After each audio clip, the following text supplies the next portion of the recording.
అలాగే కేంద్ర నాయకత్వం నిన్న ఈరోజు ఇందాక న్యూస్లో చూసిన అధ్యక్ష 15,000 కోట్ల రూపాయలు మన ఏ అమరావతి లేకుండా ఈరోజు వరకు ఇబ్బంది పడతాం. అలాంటి అమరావతికి కేంద్ర మంత్రి మన నాయకులు గౌరవ ప్రధానమంత్రి శ్రీ నరేంద్ర మోదీ గారు బడ్జెట్లో ఈ రోజున 15,000 కోట్ల రూపాయలు అమరావతి కోసం రిలీజ్ చేసినందుకు సహృదయంతోటి మనస్ఫూర్తిగా కూటమి తరఫున మా అందరి తరఫున కూడా వారికి ధన్యవాదాలు తెలియజేస్తాం అధ్యక్ష.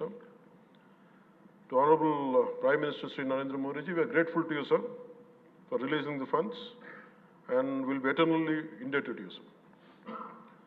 అలాగే భవిష్యత్తులో అధ్యక్ష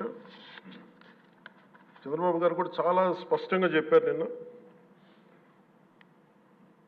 ప్రభుత్వంలో భాగస్వామ్యంలో ఉన్న కార్యకర్తలు కానీ మా సహచర ఎమ్మెల్యేలు కానీ మీరు వ్యక్తిగతంగా ఏ తప్పులు చేసినా అది ప్రభుత్వం మీద పడుతుంది. అలాంటి తప్పులు జరగకుండా చూసుకోండి.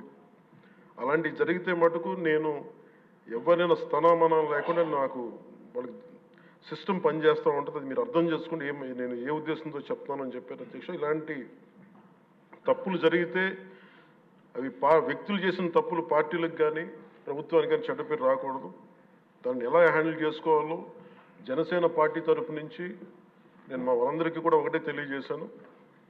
మీరు వ్యక్తిగతంగా కనుక ఏదన్నా చేసి అది కూటమి ప్రభుత్వానికి ఇబ్బంది కలిగితే నేను వారిని వదులుకోవడానికి సిద్ధంగా ఉన్నానని చెప్పి చాలా స్పష్టంగా తెలియజేశాను అధ్యక్ష.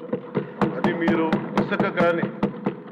ఇసుక విధానాల్లో కానీ మైనింగ్ విధానాల్లో కానీ ఏ రకంగానా సరే గత ప్రభుత్వం చేసింది కదా మేము కూడా చేస్తామని ఎవరన్నా నాకు జనసేన పార్టీ తరఫు నుంచి ఎవరన్నా సరే ఉంటే వారిని నియంత్రించే బాధ్యత, వారిని సరిచేసే బాధ్యత మేము తీసుకుంటాం.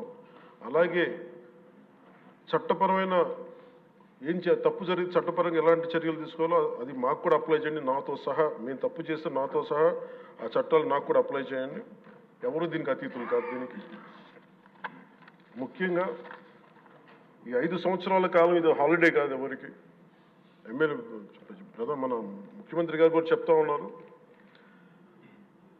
ట్రాఫిక్ జామ్స్ ఎంతసేపు జరుగుతున్నాయి, ఈ ప్రోటోకాల్స్ ప్రకారం సెక్యూరిటీ హ్యాజర్డ్స్లో ఎంతసేపు ట్రాఫిక్ నాపుతున్నారు, ఒక 2-3 నిమిషాల నుంచి ప్రజలు ఇబ్బంది పడకూడదని పదే స్పష్టంగా చెప్తా ఉన్నారు.